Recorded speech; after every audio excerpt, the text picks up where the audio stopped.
আসসালামু আলাইকুম সুপ্রিয় শিক্ষার্থীরা, আশা করি তোমরা ভালো আছো।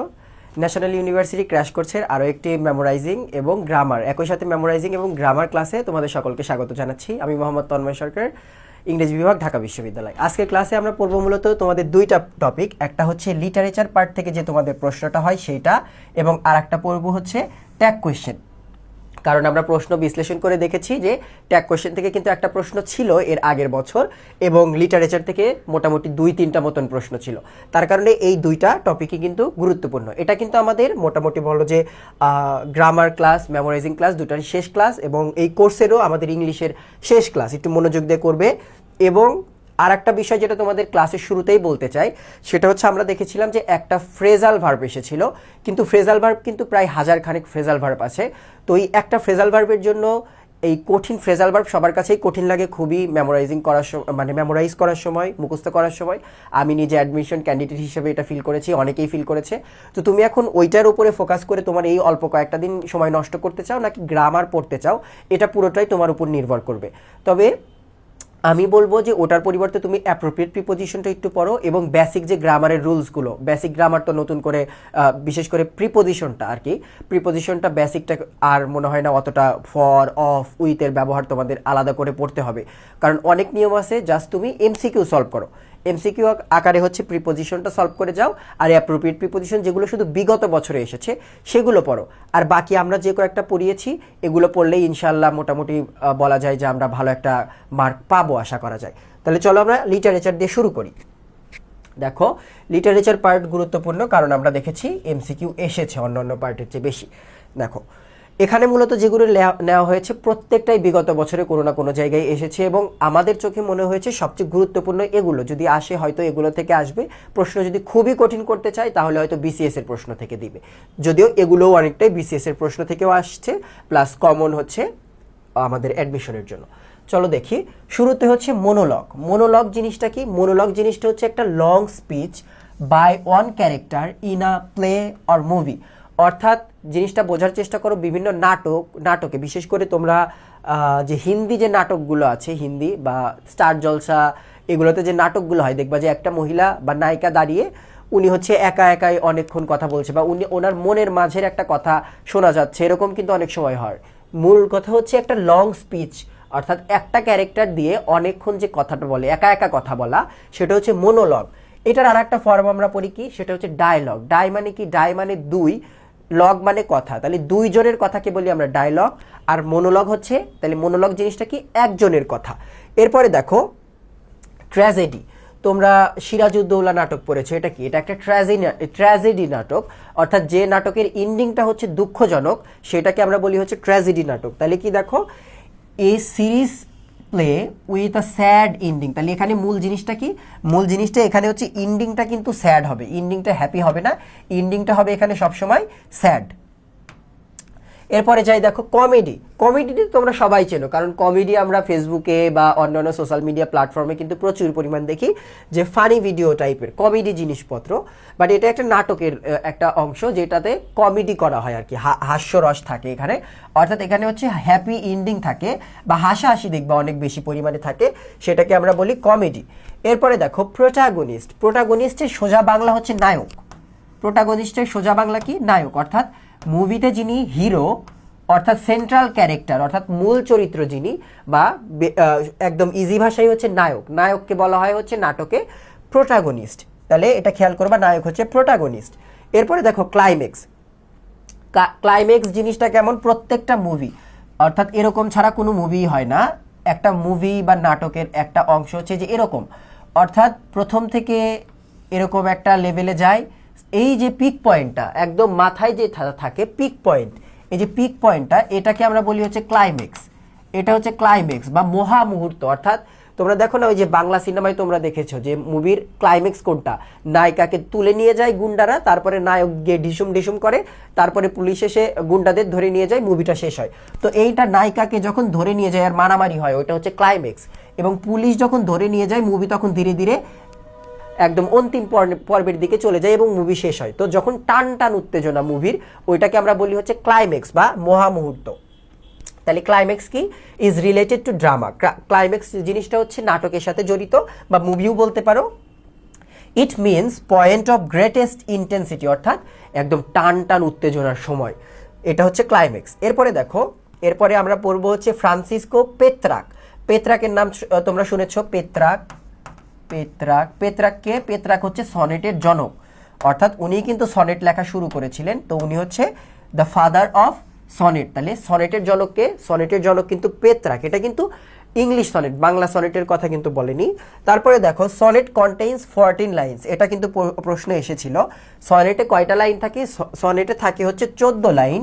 একটা অংশে থাকে 8, যেটাকে আমরা বলি অক্টেভ, এবং আর একটা অংশে থাকে 6টা লাইন, যেটাকে আমরা বলি সেস্টেক, এবং দুইটা মিলে হচ্ছে সনেটে থাকে হচ্ছে 14 লাইন। তারপরে দেখো, আচ্ছা ওই একই কথা, যে first 8 lines is called octave and the second 6 line is called sestet. Easy একদম, এটা আমরা অনেক ক্লাসেই পড়েছি। ওকে, এরপরে দেখো, এরপরে আমরা পড়বো ইপিক।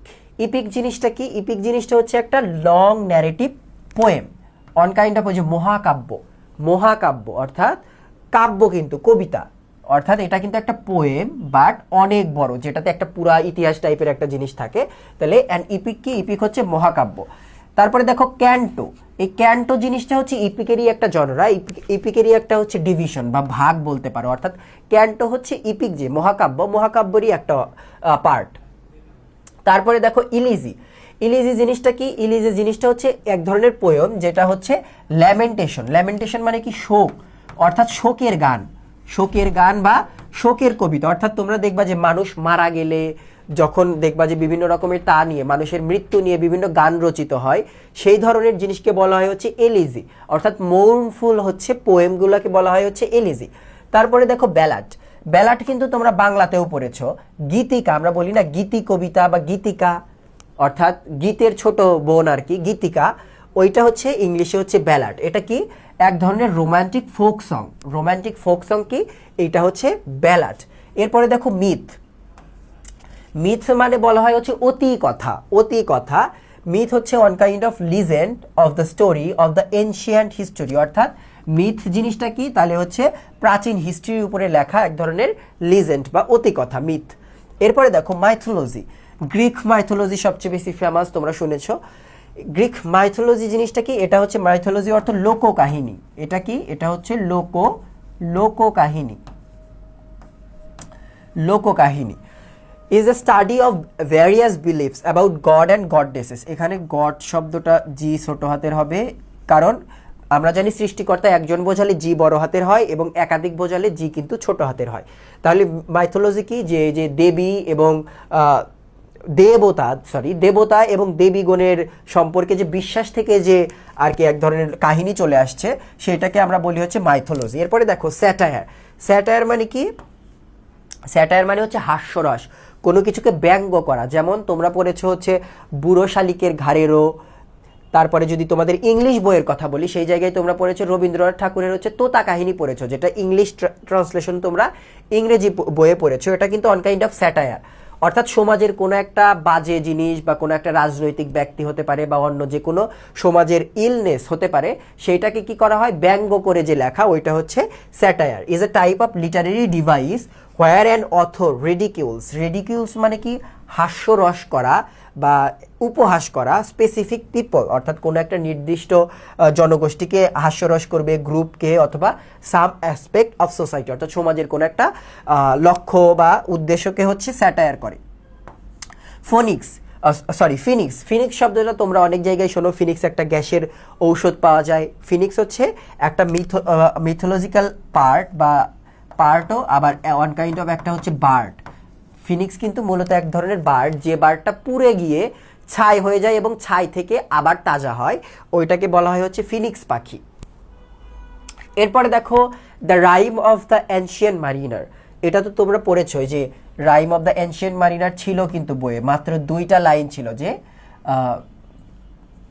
এরকম একটা লাইন ছিল যে ওখানে অনেক অনেক পানি, বাট পানি খাওয়ার মতো পানি নেই, আসলে সমুদ্রের মধ্যে পড়ে উনি কষ্টে এই কথাটা বলছিলেন। Water water everywhere not a single drop to drink, এরকম একটা লাইন ছিল ওখানে। এটা হচ্ছে the rime of the ancient mariner থেকে নেওয়া। এটা কি? এটা হচ্ছে একটা ব্যালাড বা গীতিকা, এবং এইটা লিখেছে কে? S T কলোরিস।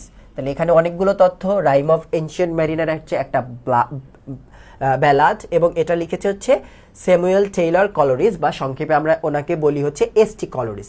এরপরে দেখো লিও টলস্টয়। লিও টলস্টয় হচ্ছে একজন রাশিয়ান নোবেলিস্ট। নোবেলিস্ট মানে হচ্ছে ঔপন্যাসিক, যেমন আমাদের ছিল হচ্ছে শরৎচন্দ্র। হি রোট ওয়ার অ্যান্ড পিস। তাহলে ওয়ার অ্যান্ড পিস এইটা সবচেয়ে গুরুত্বপূর্ণ। ওয়ার অ্যান্ড পিস কে লিখেছে? ওয়ার অ্যান্ড পিস হচ্ছে লিও টলস্টয়ের লেখা, উনি একজন রাশিয়ান নোবেলিস্ট। তারপরে দেখো রবার্ট ফ্রোস্ট, এটা তোমাদের বইয়ের তথ্য। রবার্ট ফ্রোস্ট হচ্ছে একজন আমেরিকান পোয়েট। রবার্ট ফ্রোস্ট হচ্ছে আমেরিকান পোয়েট। এরপরে দেখো ডাব্লিউ.বি. ইয়েটস এর কথা বলা হচ্ছে। ডাব্লিউ.বি. ইয়েটস, উইলিয়াম বাটলার ইয়েটস ওনার হচ্ছে পূর্ণ নাম, সংক্ষেপে লেখা থাকে সাধারণত ওনাদের নামগুলো। উইলিয়াম বাটলার ইয়েটস, উনি হচ্ছেন একজন আইরিশ পোয়েট। এরপরে দেখো ভার্জিনিয়া উলফ। ভার্জিনিয়া ইনি হচ্ছেন একজন ঔপন্যাসিক, ভার্জিনিয়া উলফ। এরপরে দেখো ল্যাংস্টন হিউজেস, এটা তোমাদের বই থেকে নেওয়া হয়েছে, ইনিও একজন আমেরিকান পোয়েট। এরপরে দেখো উইলিয়াম ব্লেক, এটা একটু গুরুত্বপূর্ণ যে একই সাথে উনি হচ্ছে কবিও ছিলেন আবার চিত্রকরও ছিলেন, অর্থাৎ ওনার আবার বহুমুখী প্রতিভা। একই সাথে পোয়েট এবং একই সাথে হচ্ছে আবার চিত্রকর, অর্থাৎ পেইন্ট করতেন, উনি ছবি আঁকতেন। এরপরে দেখো উইলিয়াম ওয়ার্ডসওয়ার্থ, এটা কিন্তু বইয়ে ছিল এবং এটা বেশি গুরুত্বপূর্ণ আমার মতে, যে উইলিয়াম ওয়ার্ডসওয়ার্থ কি, উনি একজন রোমান্টিক পোয়েট। এখানে রোমান্টিক বলতে কিন্তু আসলে যে আমরা যে প্রেম কাহিনীর গল্প পড়ি, এটা কিন্তু সেই ধরনের রোমান্টিসিজম না। ওখানে রোমান্টিসিজম হচ্ছে মূলত এসেছে গাছ থেকে, প্রকৃতি প্রেম থেকে রোমান্টিসিজম এসেছে। রোমান্টিক একটা পিরিয়ডই আছে আমাদের লিটারেচারে। সরি। এরপরে দেখো উইলিয়াম শেক্সপিয়ার, এই অংশটা গুরুত্বপূর্ণ। William Shakespeare is an English dramatist. তাহলে উইলিয়াম শেক্সপিয়ার একজন ড্রামাটিস্ট এবং তিনি হচ্ছে ইংলিশ ড্রামাটিস্ট। তারপরে দেখো ওনার একটা প্লেয়ের নাম কি, হ্যামলেট। হ্যামলেট হচ্ছে ওনার লেখা, হ্যামলেট ওনার লেখা। এরপরে দেখো আচ্ছা 25 এখানে মিসিং আছে, সমস্যা নেই, একটা বাদ যাবে তাহলে। তাহলে শেক্সপিয়ার, তাহলে কিং লিয়ার। কিং লিয়ার হচ্ছে শেক্সপিয়ারের একটা ট্র্যাজেডি নাটক। এটা কি, শেক্সপিয়ারের ট্র্যাজেডি নাটক হচ্ছে কিং লিয়ার, এবং হ্যামলেটও ওনারই কিন্তু লেখা, বাট কিং লিয়ার শেক্সপিয়ারের লেখা প্লাস এটা একটা ট্র্যাজেডি।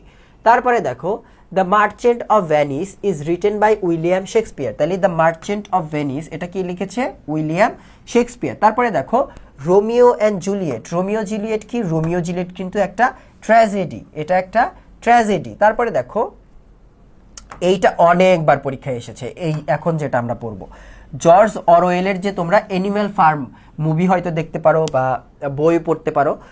এই জর্জ অরওয়েল অ্যানিম্যাল ফার্মটা অসম্ভব ভালো একটা লেখা এবং এটা বারবার পরীক্ষায় আসে। তারপরে দেখো a passage to India is written by E.M. Forster. E.M. Forster লিখেছেন কি, a passage to India. A passage to India is written by E.M.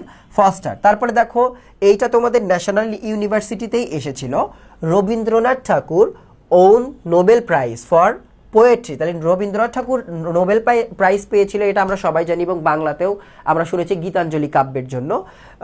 তাইলে পারে ওইটা মূলত হচ্ছে পোয়েট্রি। তাহলে গীতাঞ্জলি কাব্যটা মূলত হচ্ছে পোয়েট্রি, তার কারণে বলা হয় উনি কিসের জন্য এই জিনিসটা পেয়েছেন, নোবেল পেয়েছেন পোয়েট্রির জন্য।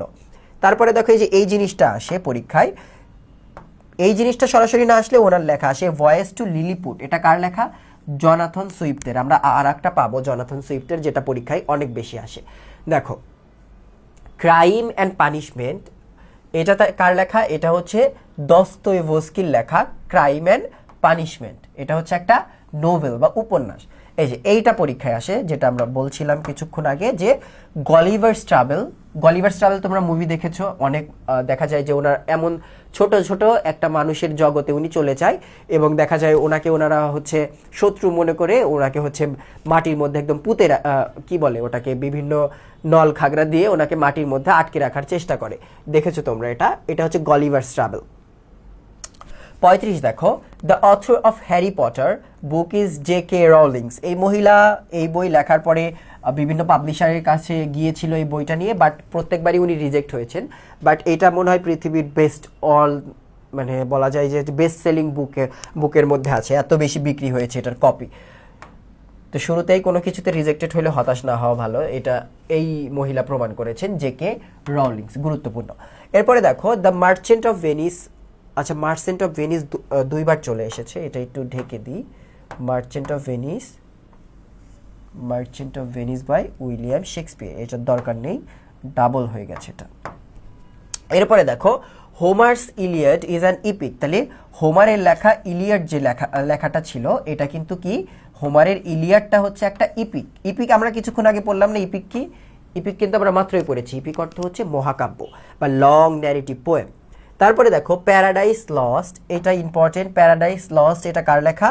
প্যারাডাইস লস্ট হচ্ছে মিল্টনের লেখা, জন মিল্টনের লেখা প্যারাডাইস লস্ট, এবং এটা একটা ইপিক পোয়েম, ইপিক পোয়েম। ওকে, তাহলে এই ছিল হচ্ছে মোটামুটি আমাদের চোখে তোমাদের জন্য গুরুত্বপূর্ণ, এবং এর বাইরে তোমাদের জাস্ট কাজ হচ্ছে একবার করে এই কয়েকটা একটু বারবার করে পড়বা, কারণ সবচেয়ে গুরুত্বপূর্ণ, এবং বাকি যেগুলো আছে জাস্ট একবার করে রিডিং পড়বা, মানে রিডিং এর মতো আর কি, নট যে এটা তো নাম কোনোদিন শুনিনি আমাকে তাহলে মুখস্থ করতে হবে, এরকম না, সময় নেই তোমাদের। অলরেডি আমরা কিন্তু মডেল টেস্টও নেওয়া শুরু করেছি, তো এখন অত সময় নেই। আচ্ছা, এবার দেখবো আমরা ট্যাগ কোয়েশ্চেন। ট্যাগ কোয়েশ্চেনে মোটামুটি 12টা থেকে 13টা তোমাদের নিয়ম থাকবে, এর মধ্যেই আমরা শেষ করে দেব, অর্থাৎ গুরুত্বপূর্ণ সব নিয়মগুলো। দেখো একদম বেসিক যেটা নিয়ম, আমরা কি জানি যে ট্যাগ কোয়েশ্চেনে সেন্টেন্সটা যদি অ্যাফার্মেটিভ হয় তাহলে কি হবে? ট্যাগ কোয়েশ্চেনে গিয়ে নেগেটিভ হবে, অর্থাৎ নট বসবে।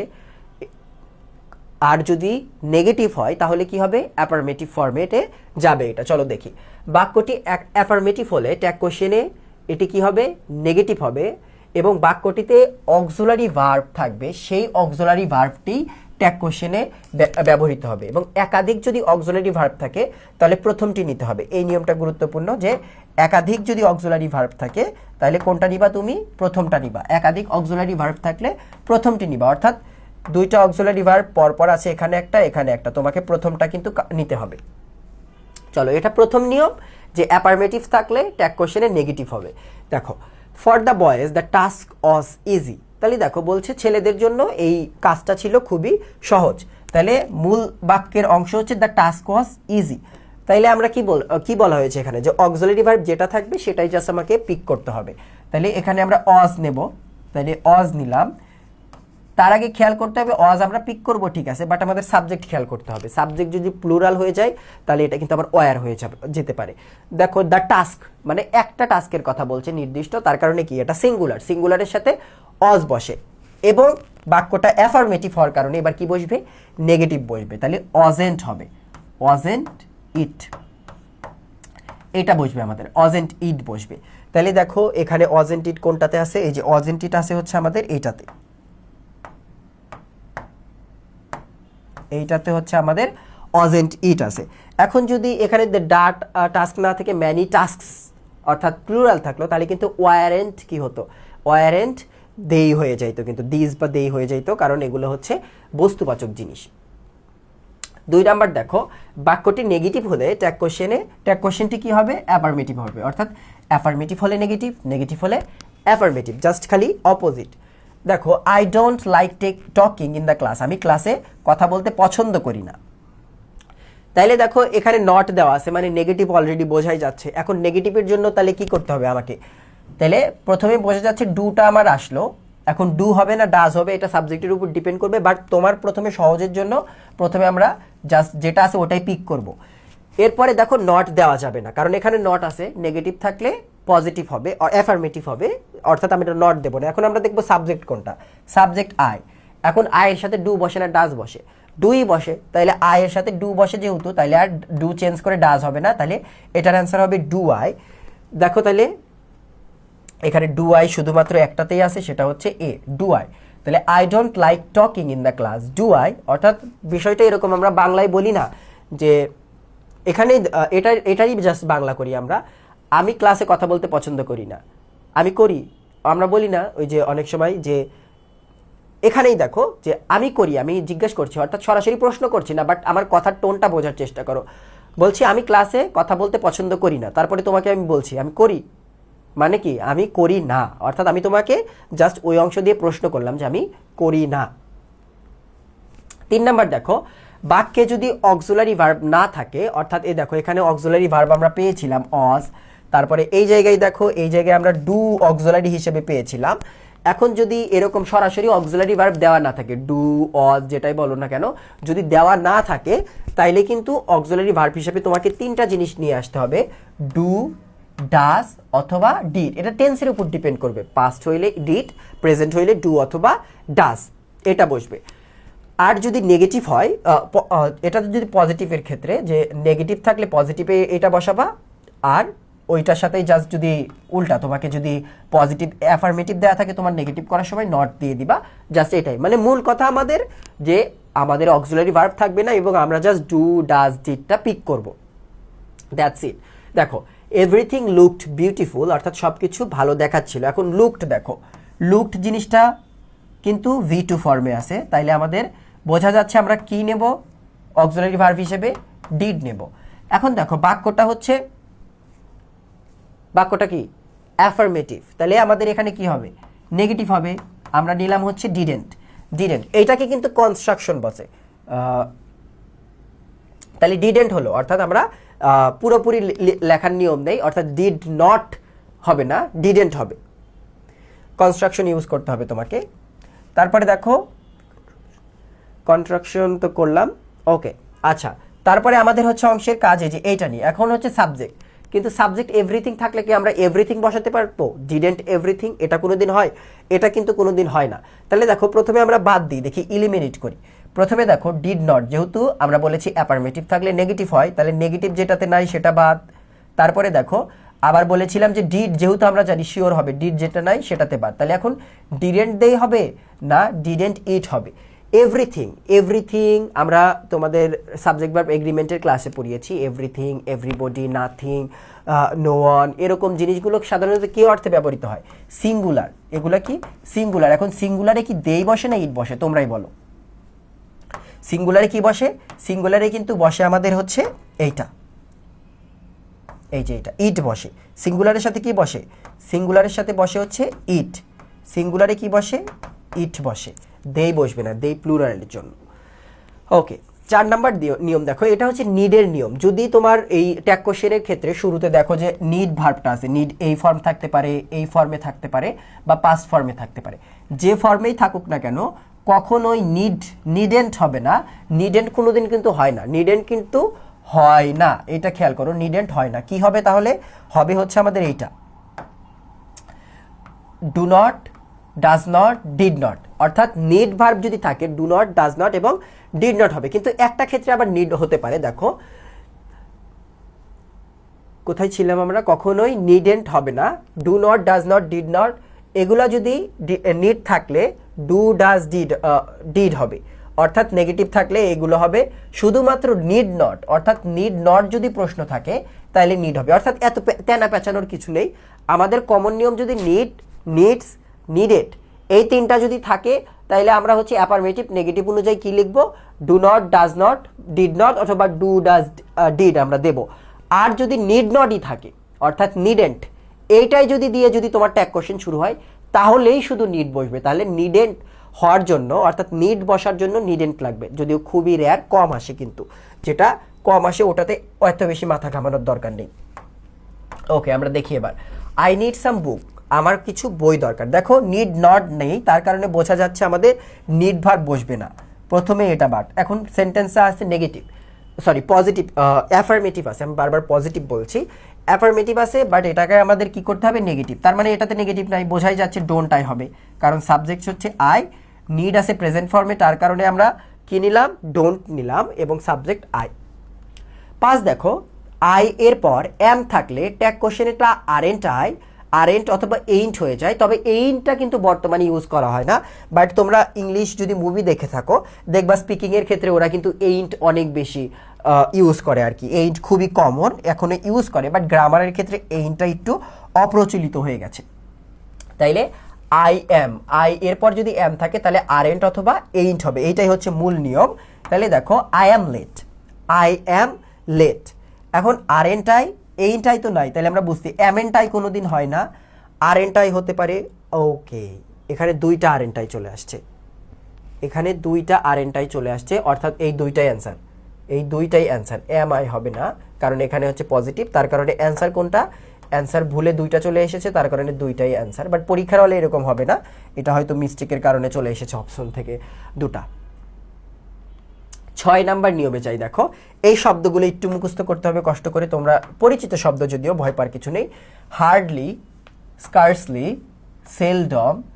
দেখো হার্ডলি মানে কজাতি, সেলডম মানে কজাতি, স্কার্সলি মানে খুবই অল্প, রেয়ারলি মানে একদম করাই হয় না এরকম, রেয়ার মানেও সেরকম, লিটল মানে খুবই সামান্য, ফিউও এরকম বোঝায়, নেভার, নাথিং মানে নেই, নেইদারও সেম অবস্থা, নো, নো ওয়ান মানে কেউ নেই, নান মানে ওরকমই নো ওয়ান থেকে এসেছে, নো বডি মানে কেউই না। তাহলে অর্থাৎ এই শব্দগুলো নেগেটিভ অর্থ প্রদান করে, অর্থাৎ এটার জন্য আলাদা করে নট ব্যবহার করতে হবে না। যেহেতু এরা নেগেটিভ অর্থ প্রদান করে তার কারণে তোমার ট্যাগ কোশ্চেন কি হবে? অ্যাফার্মেটিভ হবে। ইত্যাদি থাকলে ট্যাগ কোশ্চেনটি অ্যাফার্মেটিভ হবে। চলো উদাহরণ দেখি, তাইলে বুঝে যাবা। লিলি হার্ডলি আছে, দেখো helps her mother with the house work নাওয়াডেজ। অর্থাৎ লিলি বলছে খুবই কম তার মাকে সাহায্য করে। তাহলে দেখো এটা হচ্ছে নেগেটিভ একটা অর্থ দিচ্ছে, তাহলে আমাদের নেগেটিভ অর্থ আসলে আমাদের এখন অ্যাফার্মেটিভ করতে হবে। এখানে দেখো নেগেটিভ কোনটাতে কোনটাতে আছে, তাহলে এই দুইটা আগেই বাদ, কারণ বাক্যটাই নেগেটিভ, আমাদের দরকার নেই। তো এখন দেখো ইজ হবে না ডাজ হবে, আমরা কি পড়েছি? যদি অক্সিলারি ভার্ব দেয়া না থাকে তাহলে তোমাকে টেন্স অনুযায়ী, অক্সিলারি ভার্ব না দেওয়া থাকলে তোমাকে টেন্স ধরে কি বের করতে হবে? তোমাকে অক্সিলারি ভার্ব বের করতে হবে। এখন দেখো টেন্স আছে হচ্ছে প্রেজেন্ট ইনডিফিনিট, প্রেজেন্ট ইনডিফিনিটে ডু আর ডাজ দুইটা বসে। এখন শি এর ক্ষেত্রে কি বসবে? শি এর ক্ষেত্রে তো আর ডু কোনোদিন বসাতে পারবে না। কাউকে কোনোদিন দেখেছো শি এর সাথে ডু বসাচ্ছে? এটা কিন্তু কোনোদিন পসিবল না, কারণ she third person singular number, ওর সাথে ডাজ বসে, ডাজ বসে ওর সাথে। ওকে, এরপরে দেখো 7 নাম্বার, ইউজ টু বাক্যের অক্সিলারি ভার্ব হিসেবে যদি ব্যবহৃত হয়, ইউজ টু, দেখো ইউজ টু যদি বসে, এটা একটু গুরুত্বপূর্ণ নিয়ম, হিসেবে ব্যবহৃত হয় ট্যাগ কোশ্চেনে ডিড নট অথবা ইউজেন্ট শব্দটা উচ্চারণ করাই কঠিন হয়ে যায়, ইউজেন্ট। অথবা যদি আউট টু থাকে, তাহলে ইউজ টু থাকলে হবে ডিড নট অথবা ইউজড নট। আর অক্সিলারি ভার্ব হিসেবে যদি এখানে আউট টু থাকে তাহলে ট্যাগ কোশ্চেনে গিয়ে হবে হচ্ছে আউট নট অথবা শুডেন্ট। এটা হচ্ছে আউটেন্ট আর ওটা হচ্ছে শুডেন্ট। এই আউট টু অর্থই হচ্ছে শুড, অর্থাৎ দুইটা হচ্ছে একই অর্থ দেয়। এখানে ইউজ টু আর এটা, তাহলে ইউজ টু তাই একটু ব্যতিক্রম। আউট টু থাকলে পারে আউট টু অর্থ আমরা জানি শুড, তো শুড নট মনে থাকবে, আর আউট টুর সাথে আউট নট তো হতেই পারে। ইউজ টুর সাথে ইউজেন্ট হতে পারে, বাট ডিড নটটা তোমাকে একটু আলাদা করে মনে রাখতে হবে যে ইউজড যেহেতু কি, ইউজড কোন ফর্মে আছে দেখো তো, ইউজড আছে পাস্ট ইনডিফিনিটে, ইউজড, তার কারণে এটার সাথে ডিড নট বসতে পারে, এভাবে মনে রাখো। তাহলে he use to visit you regularly, সে তোমার সাথে রেগুলারলি তোমার সাথে দেখা করতো, অভ্যস্ত ছিল তোমার সাথে দেখা করে। এখন দেখো তাহলে ইউজ টুর সাথে আমরা কি পড়েছি? অজ বসবে না, উড বসবে না, ওন্ট বসবে না, বসবে কোনটা? Didn't he. তারপরে আমরা দেখি সাবজেক্ট কি, হি আছে, এখানে বসেছে ডিডেন্ট বসবে এবং একটা হি বসবে। ওকে, তাহলে সেন্টেন্স এটা ঠিক আছে। 8 নাম্বার যাই, ইম্পারেটিভ সেন্টেন্সটি যদি নেগেটিভ হয় তাহলে এবার নিয়মটা কিসের? এবার নিয়মটা আমাদের গুরুত্বপূর্ণ, ইম্পারেটিভের, পরীক্ষায় আসে এটা থেকে। ইম্পারেটিভ সেন্টেন্সটি যদি নেগেটিভ হয় তাহলে ট্যাগ কোশ্চেনে কি বসবে? উইল ইউ বসবে, অথবা সাধারণ ইম্পারেটিভ সেন্টেন্সেও ট্যাগ কোশ্চেনে কি বসে? উইল ইউ বসে। দেখো তাহলে লাভ দ্য পোর, তাহলে এখন এইটা যদি আমরা সাধারণ নিয়মে করতে যাই তাহলে দেখি কেমন হয়। সাধারণ নিয়মে যদি করতে যাই তাহলে লাভ মানে এখানে লাভ কোন ফর্মে আছে? লাভ হচ্ছে ভার্ব, মানে ভালোবাসা অর্থে, অর্থাৎ এটা হচ্ছে ভার্ব। এখন ভার্ব পাস্ট প্রেজেন্ট ইনডিফিনিট টেন্সে আছে, এটার সাথে তাহলে কি বসবে? দা পোর বলতে এখানে বোঝাচ্ছে সকল গরিব। আমরা সাবজেক্ট ভার্ব এগ্রিমেন্টের ক্লাসে কি পড়েছি যে দা প্লাস অ্যাডজেক্টিভ বসলে পুরো কোনো একটা জাতি বা কোনো একটা শ্রেণীর লোককে বোঝালে প্লুরাল হয়, প্লুরাল সাবজেক্ট বসে, তাহলে এটা একটা প্লুরাল জিনিস। তাহলে লাভ হচ্ছে কি বলে, এটার সাথে বসবে হচ্ছে, এটা যেহেতু প্লুরাল এবং এটা যেহেতু লাভ প্রেজেন্ট ইনডিফিনিট টেন্সে আছে, তাহলে এটার সাথে ডু বসবে, তাহলে ডু আর পরের পরিবর্তে কি বসবে? ডু দেই। এটা কিন্তু আসলে বসার কথা ছিল, কিন্তু এটা হচ্ছে ইম্পারেটিভ, তাই এত শর্টকাট সোজা নিয়মে কিন্তু যাওয়া যাবে না। এটা তোমাকে দেখতে হবে যে বাক্যে কি বলছে। দেখো লাভ দ্য পোর অর্থাৎ গরিবদের ভালোবাসতে বলা হচ্ছে, অর্থাৎ এটা ইম্পারেটিভ সেন্টেন্স, আদেশ, অনুরোধ, নিষেধ, তারপরে আরও যে ধরনের অর্ডার করা, কমান্ড করা, তারপরে ফরবিট করা, এই ধরনের সেন্টেন্স কি হয় আমরা জানি ইম্প্যারেটিভ হয়। তাহলে ইম্প্যারেটিভ সেন্টেন্স যখনই দেখবা তখনই তোমাকে সিম্পল নিয়ম মাথা থেকে বের করে দিতে হবে। অ্যান্সার কি হবে আমাদের? Will you. অ্যান্সার হবে হচ্ছে আমাদের উইল ইউ।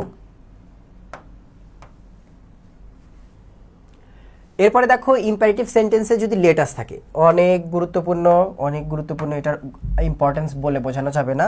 তাহলে এটা হচ্ছে 3 স্টার, আমরা এখানে স্টার দিই 3টা স্টার, ধরো এখানে আমরা 3 স্টার দিলাম। তাহলে লেটস, এই লেটস কিন্তু লেটাসের সংক্ষিপ্ত রূপ। এই লেটাস অথবা লেটস যদি থাকে তাহলে চোখ বন্ধ করে শ্যালুই মেরে দিবা, ঠিক আছে? লেট আস থাকতে হবে, কিন্তু লেট হিম টিম থাকলে কিন্তু হবে না, লেটাস থাকলে শ্যালুই হবে। দেখো লেটস গো হোম, অর্থাৎ লেটাস গো হোম, তাহলে থাকলে কি হবে? শ্যালুই, একদম কমন কিন্তু। এরপরে দেখো 10 নাম্বার, এবার আসবো আমরা হচ্ছে let me, let her, let them, let him, অর্থাৎ লেট আস ব্যতীত লেট হিম, দেম, তারপরে হার, তারপরে হিম, এগুলো যাই থাকুক না কেন, এগুলো থাকলে কি হবে? Will you. এগুলা থাকলে হবে হচ্ছে উইল ইউ। তাহলে লেটাস থাকলে শ্যালুই, আর যদি লেটের সাথে যদি দেম টেম অন্য কিছু থাকে আজ ব্যতীত, তাইলে হবে হচ্ছে উইল ইউ। অর্থাৎ উইল ইউটাই দেখি আমরা বেশি বসে, শ্যালুইটা একটা জায়গায় জাস্ট বসে। এবার দেখো যদি কিছুক্ষণ আগে যে নিয়মটা বলছিলাম, everyone, anyone, someone, everybody, somebody, anybody, the plus adjective ইত্যাদি যদি থাকে, তাহলে ট্যাগ কোশ্চেনে কি বসে? ট্যাগ কোশ্চেনে বসবে হচ্ছে দেই। এটা কিন্তু খেয়াল রাখতে হবে, কারণ দেখো এভরিওয়ান মানে কি? প্রত্যেকে, তারপরে অ্যানিওয়ান অর্থাৎ যে কোনো কেউ, সামন মানে কেউ একজন, এভরিবডি মানে প্রত্যেকে, সামবডি মানে যে কেউ একজন, anybody plus the plus adjective, এগুলো থাকলে তোমার যে সাবজেক্টটা নিবা, অর্থাৎ এই যে ভার্বের কন্ট্রাকশনটার পরে যে সাবজেক্টটা বসাবা, এটা সব সময় দেই হবে। এটা কিন্তু মুখস্থ নিয়ম। Everybody likes a flower, don't they, তাহলে কি হবে? Don't they. লাইকস হচ্ছে প্রেজেন্ট ইনডিফিনিটে, তার কারণে আমরা কি নিয়েছি? ডু নিয়েছি প্রথমে, এবং যদি ডুর পরিবর্তে আমরা ধরলাম ডাজ নিয়েছি, অর্থাৎ আমরা অক্সিলারি ভার্ব হিসেবে এখানে ডাজ ধরে নিয়েছি। তারপরে দেখলাম সাবজেক্টটার সাথে আমরা কি জানি? যে দেই বসে।